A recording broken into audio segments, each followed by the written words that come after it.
Halo, perkenalkan nama saya Dr. Titis Mustikani Sihandayani. Tempat praktek saya ada di Loris Beauty Clinic Jombang. Pada kesempatan kali ini saya akan menjelaskan mengenai gigi berlubang. Apa sih gigi berlubang itu? Gigi berlubang adalah suatu proses penyakit yang dapat menyerang pada bagian enamel, dentin maupun bagian syaraf dari gigi. Nah, apa saja sih penyebab dari gigi berlubang? Gigi berlubang ada 4 faktor. Yang pertama, faktor host. Host itu sendiri terdiri dari gigi dan saliva atau air liur.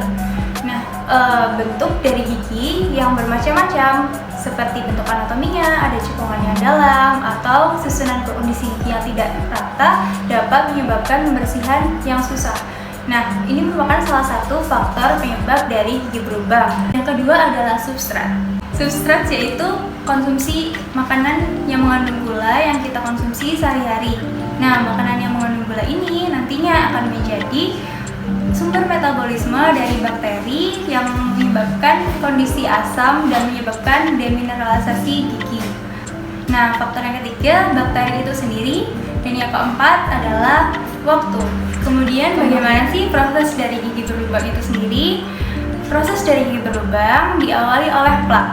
Plak adalah lapisan tipis yang lengket pada permukaan gigi. Nah, lapisan ini biasanya digunakan sebagai tempat metabolisme bakteri untuk menghasilkan suasana asam pada rongga mulut. Karena adanya suasana asam pada rongga mulut mengakibatkan gigi mengalami demineralisasi atau terkikisnya atau larutnya permukaan gigi. Nah, kondisi ini bisa nggak sih dihentikan atau dicegah? Sebenarnya bisa dengan cara remineralisasi gigi. Nah, yang pertama, sikat gigi secara teratur 2 kali sehari, yaitu pagi setelah sarapan dan malam sebelum tidur. Kemudian yang kedua, kurangi konsumsi makanan manis yang mengandung gula. Kemudian yang ketiga, pergi ke dokter gigi untuk mendapatkan perawatan penambahan fluoride pada gigi yang berlubang. Apa sih dok tanda-tanda gigi berlubang?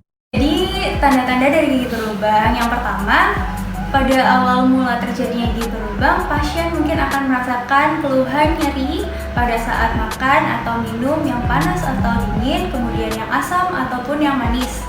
Kemudian apabila giginya sudah berlubang menjadi besar, maka pasien kemungkinan akan mengalami ngilu atau nyeri yang sangat parah yang terasa secara tiba-tiba dan berlangsung lebih lama dibandingkan nyeri yang berikutnya. Rasa nyeri ini biasanya bisa berlangsung secara semalaman dan menyebar dari gigi hingga ke kepala. Tanda yang kedua yang mungkin diabaikan oleh pasien adalah munculnya titik kehitaman ataupun garis kecoklatan pada gigi.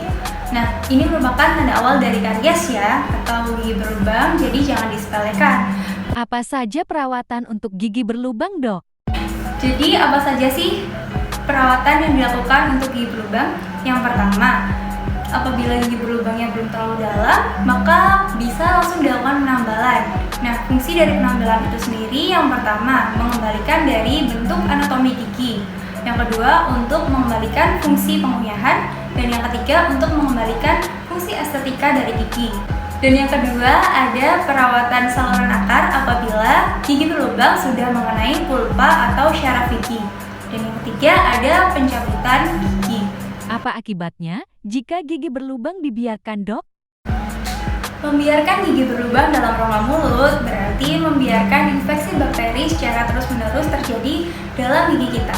Nah, apabila infeksi bakteri berlangsung secara terus-menerus tanpa kita sadari, maka akan terjadi metabolisme dari bakteri. Nah, metabolisme dari bakteri ini nanti akan menghasilkan nanah yang terkumpul di bawah dari akar gigi kita. Mungkin pada mulanya kita belum menyadari kalau terjadi infeksi bakteri atau perkumpulan nanah tersebut. Nah, tapi lama-kelamaan akan terjadi bengkak di bawah gigi yang berlubang. Jadi, segera konsultasi ke dokter gigi kamu ya untuk mendapatkan penanganan yang tepat dalam gigi berlubang. Bye-bye!